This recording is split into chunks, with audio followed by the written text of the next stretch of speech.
Salve GBA fans, it's Xilicks here, and welcome back to week 3 of the D-League Fantasy. If you're new to Fantasy, make sure to check out the week 1 video to get filled in on how to play and what Fantasy is, all of that stuff. But if you are returning and you'd like to see the scores from last week, let's get right into that. Taking a look at our last week tab, we have first up our top players being Narth Vader and Stab X4, both tied for 64 points. I think it's been a long time since we've had a tie for top player, although I do think it has happened maybe once or twice in the past in Season 7. I don't quite remember, but very interesting to see two people tied at 64 points, a very high score. Moving on to our all-star from last week, we had offensive Nihiligo scoring 17 points with that beast boost sweep.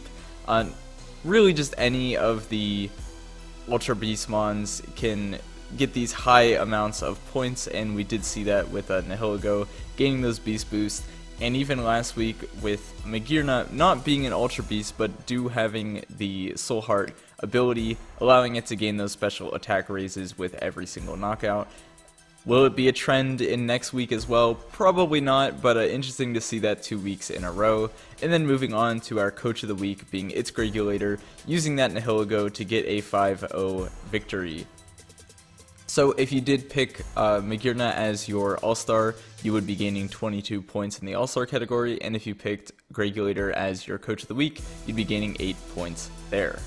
Moving on over to the fan document made by Dallas Staryu. This will be linked down below in the description. Make sure to check it out to see all of the fantasy points, and of course just to stay updated with the league, what's happening. There's a ton of interesting stats and information on there, and you'll definitely want to check it out. So looking over at our coach of the weeks, you can see all the different scores that the coaches gained. So if you picked the LA Clefable, you'd be getting 8 points. If you picked the Toronto Star Raptors, you'd be getting 2 points. Moving on to my pick 6, you can see all of the scores that I got for the mons that I picked last week, giving me a total score of 33. Not a bad score, did pretty well. I actually tied for 3rd there because that guy has it, but he's ahead of me alphabetically. That's interesting that there's 2 ties in the top places. But looking at our all-star, you can see that it is the Nihiligo, getting that 17 points with the added 5 from the all-star bonus, so you would gain 22 points if you pick Nihiligo as your all-star. And then as we can see, the top players, so we had the 2 that we spoke about before, and then BML as the number 3rd spot, and I guess I'd be tied for that with my score of 33 as well, so that's interesting. Then looking at our offensive Pokemon rankings, you can see here every single mon and what scores it did receive for that week. And then if your mon is not on this list, that means that it wasn't brought, so you'd be getting a score of -1 for that mon. And then same thing with our defensive mons, you can see all of them from last week as well. Next up we have my pick 6 for week 3.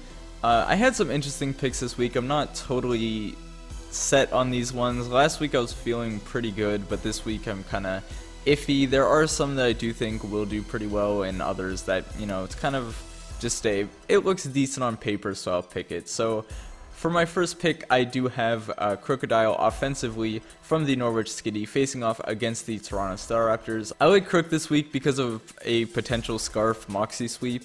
It could be pretty devastating versus the Star Raptors lineup, and while he does have ways of stopping a Crook sweep, Crook definitely still has the capability to gain points through knockoffs or revenge kills alike, so I do like it as an offensive pick. Not totally sold on it, but I think it does have the potential of doing pretty well. Next up, I have Kyurem Black from the Durham Druddigons, who are battling the Rosa Radenborg this week.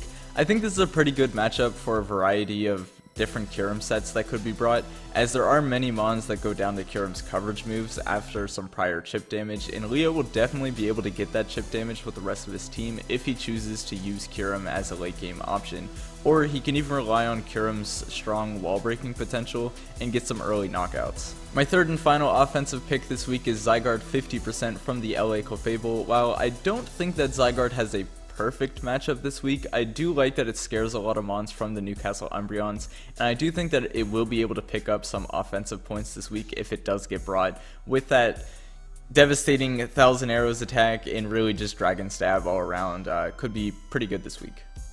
Moving on over to the defensive side of things, my first pick is going to be Weezing from the New York Clinks. I believe that they did just pick up this mon this week, so it'll be interesting to see how it gets used over, I believe Skarmory was their previous physical wall. And they are facing off against the Texas Rangers, who have a pretty physically offensive team outside of things like Hydreigon, Meloetta, and Celebi. And while those 3 mons can threaten Weezing, the rest of the Rangers team will struggle taking out this mon easily, as well as its ability to score other defensive points with status like burning or poison. I personally think that Weezing will need to be brought for Papa C to be able to stand a chance defensively this matchup, and that's why I think that it may be able to pick up some defensive points in there. Next up, I have a returning pick from last week, being Registeel from the Norwich Skitty. As mentioned before, they are facing the Toronto Staraptors, and I really like Registeel this week, again, due to its natural ability to gain defensive points because of its pure steel typing. Many of the stab moves that will be coming from the Staraptors are either going to be easily resisted or be super effective, but not quite powerful enough to take Registeel down in one attack, making it a pretty solid choice all around defensively this week. My final pick this week is going to be Cresselia from the Montreal Habsols. I like this pick because the Drizzlies, they don't really have a reliable way of getting Cresselia down other than maybe a Toxic, which won't be a very viable option if the Umbreon is brought alongside this Cresselia, because it'll be able to go for Heal Bells to get rid of those statuses that the Drizzlies may want to set up. The Drizzlies also are lacking a stab knockoff, or really just a stab dark move in general. The only stab that they have to hit this Cresselia would be from, I guess, the Armaldo and the Mismagius, which, you know, they can hit the Cresselia, but Cresselia is just very naturally bulky and probably won't be taking a lot of damage from either of those mons if it gets the chance to set up some Calm Minds or substitutes or whatever it may be. So because of those reasons, I do like Cresselia, and I think it'll do pretty well this week defensively. And that is going to be it for the fantasy video this week. Make sure to check out all the links in the description to all the coaches, and also, of course, fill out the form. That is how you play fantasy every week. You just click the form, you put your picks in there, you send off the form, and then next week you check what your scores are. If you do want to check what your scores were from last week, check out the fan document and go to the week 2 fantasy tab, and you'll be able to see all of your scores and everyone else's scores to compare yourself to the rest of the competition. And of course, check out the fan Discord. The fan Discord is where we have a lot of discussion for really just all things GBA related. You can meet up with other fans, talk to the analysts, the coaches, really just anyone who's involved is in the fan Discord, and you know, it's a free talking place for everyone. There's tons of channels, so make sure to go check it out. That being said, I am done for this week. I will see you guys next time. Thanks, bye.